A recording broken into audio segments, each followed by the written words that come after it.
सारा आकाश। पूर्वाध चैप्टर 5।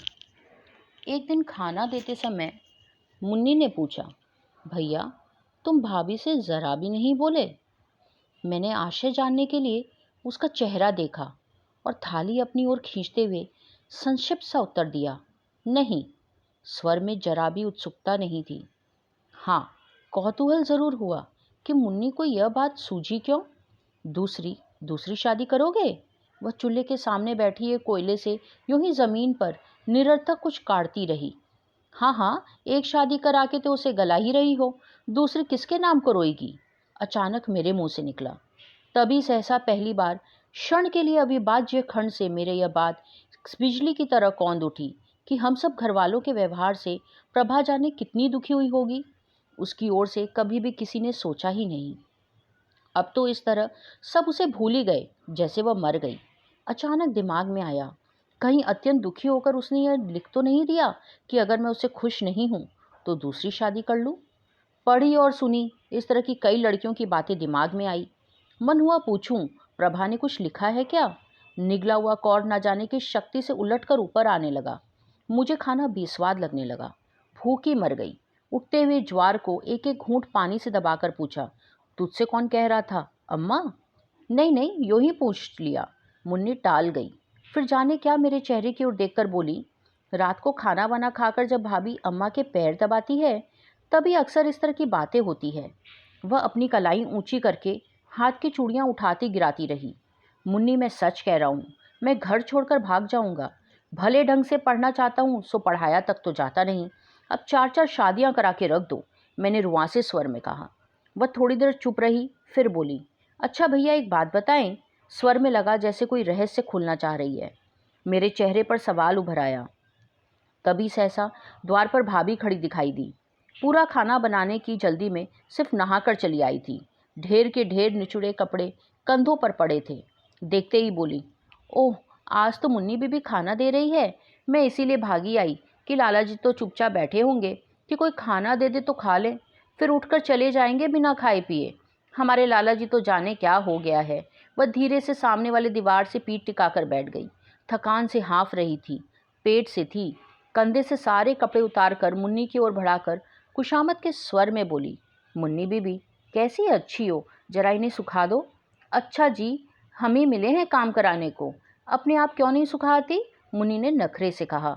तुम्हारी कसम बीबी जी, सारे हाथ टूट गए धोते धोते, तुम्हारे पैर पड़ू जला चली जाओ, भाभी ने अत्यंत थके हुए स्वर में कहा और कुछ विचित्र सी दृष्टि से मुन्नी की आंखों में देखा। फिर खुद ही हंसकर झेप गई। मुन्नी भी हंस पड़ी, कपड़े लेकर चली गई। मैं छोटे छोटे टुकड़े खाता रहा। खाने की कतई इच्छा नहीं थी। भाभी थोड़ी देर माथे पर हाथ रखे अपलक कुछ सोचती रही, जैसे मुझे खाते देखकर कोई बात उनके दिमाग में आई। फिर अपने आप से बोली, इस बार तो दिवाली से पहले काफ़ी जाड़ा पड़ने लगा। दिवाली के कितने दिन और हैं लाला जी? होंगे 10-15 दिन और, मैंने लापरवाही से उत्तर दिया।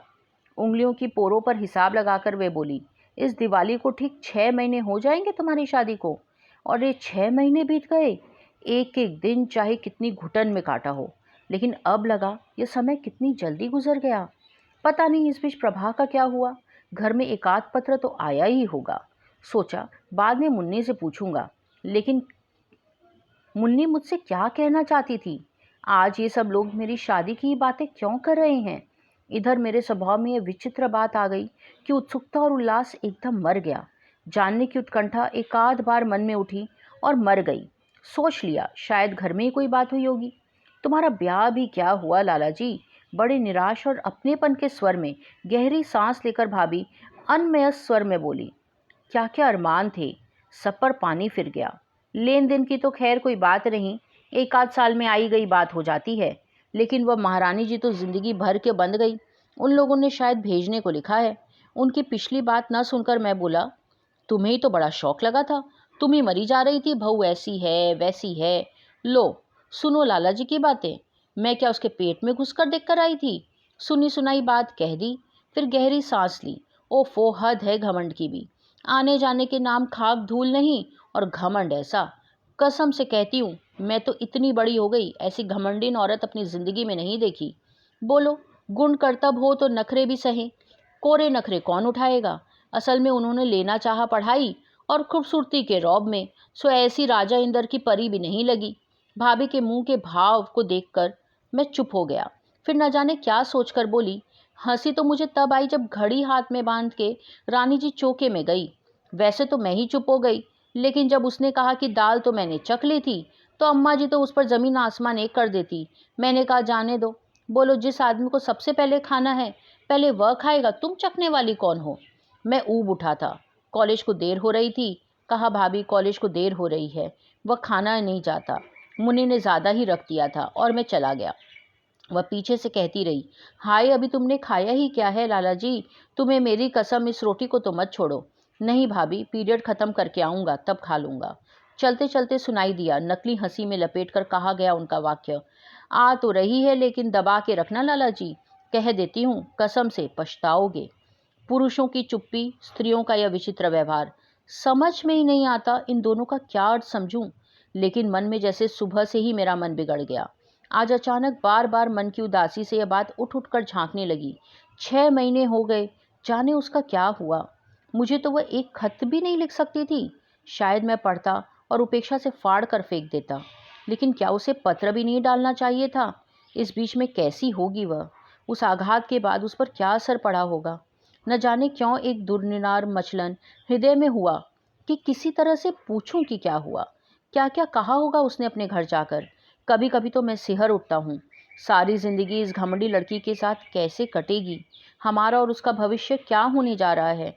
और यह फिर नए सिरे से उठने वाली दूसरी शादी की बात, कहीं मुन्नी इसी बारे में तो नहीं कह रही थी।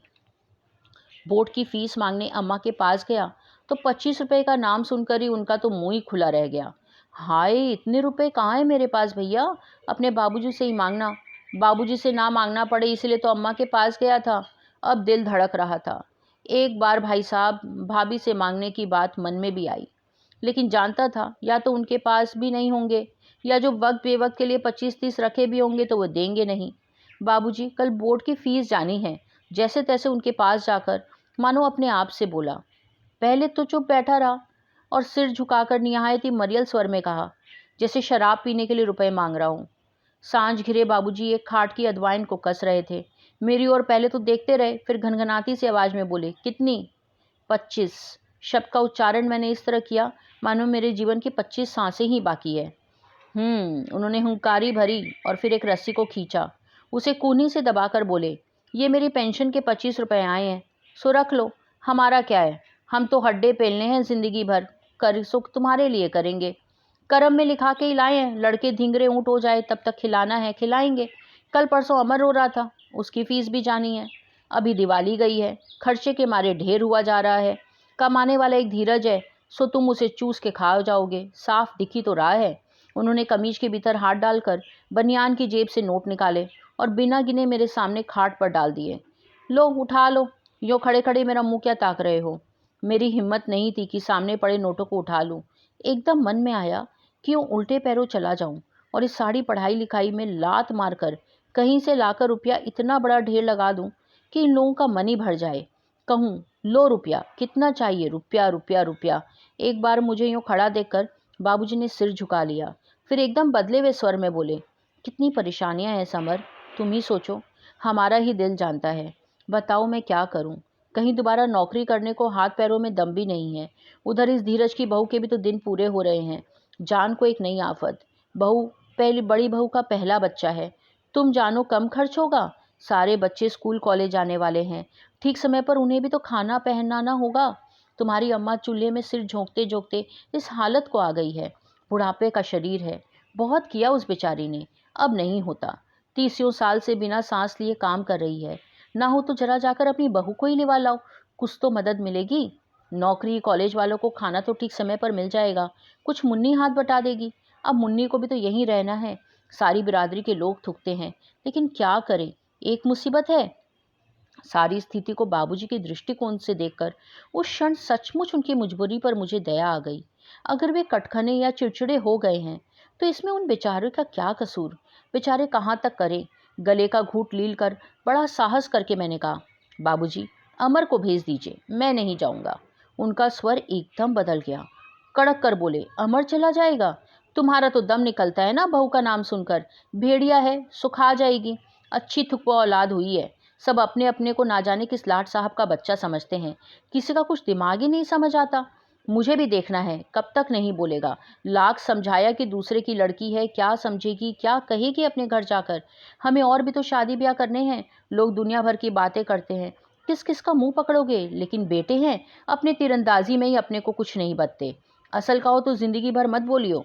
बिजली की तरह भाभी की एक बात कौंध गई। स्वर में मजाक भरकर लेकिन सलाह देने के लहजे में उन्होंने एक दिन मुझसे कहा था, लाला जी, बाबूजी आज अम्मा जी से कह रहे थे, मालूम है। मैंने जवाब ही नहीं दिया तो वे बोली, कहते थे ना हो तो समर से कहो किसी डॉक्टर वैद्य से मिल ले, अच्छी तरह दिखा दे, जो फीस लगेगी दे देंगे। मैं समझा नहीं। पूछा, क्यों, मुझे क्या हुआ है? तो भाभी मुंह में आंचल भरकर हंसती रही। मैं क्रोध से भिन्ना उठा। आगे अदवाइन की रस्सी को ज़रूरत गैर ज़रूरत बाबूजी दांत भींच भींच कर कसते रहे। मैं रुपए उठाकर बिना गिने एक क्षण के लिए चुपचाप चला आया। छी, इन लोगों का दिमाग भी कहाँ तक जाता है। बाबूजी अभी भी बड़बड़ा रहे थे। उनकी आवाज़ मेरे भीतर क्रोध बढ़ा रही थी। जो ये सो कहे सो करे। कहे शादी करो सो शादी कर लो, कहे पहुँचाओ तो लिवा लो, तो पहुँचा लिवा लो। जन्म जिंदगी में 25 रुपये मांगे सो इतना सुनना पड़ा। वह तो कहो कि दौड़ भाग कर फीस माफ़ करा ली थी, वरना हर महीने एक महाभारत ही खड़ा रहता। जब पढ़ा लिखा ही नहीं सकते थे ढंग से तो पैदा ही क्यों किया। किताब कॉपी के लिए पैसा नहीं मांगता मैं। कपड़े फटे रहे हैं, पुरानों में सिकुड़ सिकुड़ कर काम चला रहा हूँ। उनके ही आसरे इस सारे जाड़े से लड़ना है।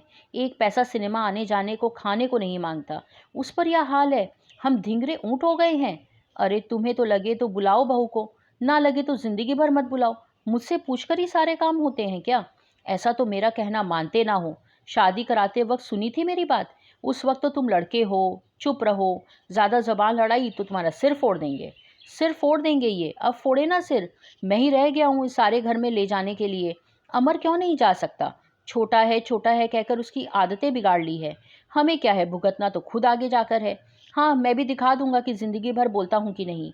यह तो मेरे हाथ की बात है ना। बोलने को तो मजबूर नहीं कर सकते। शादी थोड़ी ही है कि ज़बरदस्ती से काम हो जाएगा। अरे यह तो अपना मन है, नहीं बोलते हम। बिरादरी में बदनामी होती है। होती रहे।